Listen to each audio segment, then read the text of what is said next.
Constipation क्या है और क्यों होता है? कॉन्स्टिपेशन मेरे ख्याल से difficulty in passing the stool, whether it is hard और soft, it is constipation. Old age में यूजुअली लोग मैकेनिकल रिमूवल करते हैं स्टूल को अपनी उंगली से। इसकी वजह से होता क्या है, रेक्टम में, एनल में इंजरी होने का डर रहता है, रप्चर हो जाते हैं, बहुत बार नाखून लग जाता है, खून आ जाता है, तो जिसकी वजह से फिर पेशेंट आके बोलते हैं अब मुझे लेट्रिन पास करने में बर्निंग हो रही है, दर्द हो रहा है। तो ये तो एक मैकेनिकल कॉज है जो आपने ही दिया है, तो ये अवॉइड कीजिए। दूसरी बात कि ओल्ड एज में कॉन्स्टिपेशन जो होता है उसका रीज़न है, it is a age related issue like reduce mobility. जैसे मैंने पहले भी बोला है कि एज होती है उसके बाद हमारे में थोड़े लेजीपन आ जाता है। रीज़न भी कॉमन है, हमें ऑफिस नहीं जाना है, हमें दूसरा और कुछ काम नहीं, तो हम लेटे रहते हैं। तो छोटी छोटी बातों का अगर ध्यान रखें कि भाई मेरी मोबिलिटी मैं कैसे बढ़ा सकता हूँ, उसके लिए ज़रूरी नहीं है आप काम करने जाओ, आप घर में छोटे बड़े काम कर सकते हो।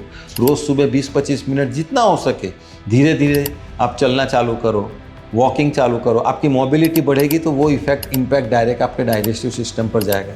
खाने के बाद तुरंत सोना नहीं चाहिए, हम बोलते हैं थोड़ा धीरे धीरे घूमो, आपका डाइजेशन इंप्रूव होगा, क्योंकि जब मोबिलिटी कम होती है तो आपका डाइजेशन भी स्लो हो जाता है, जिसकी वजह से आपको कॉन्स्टिपेशन होता है।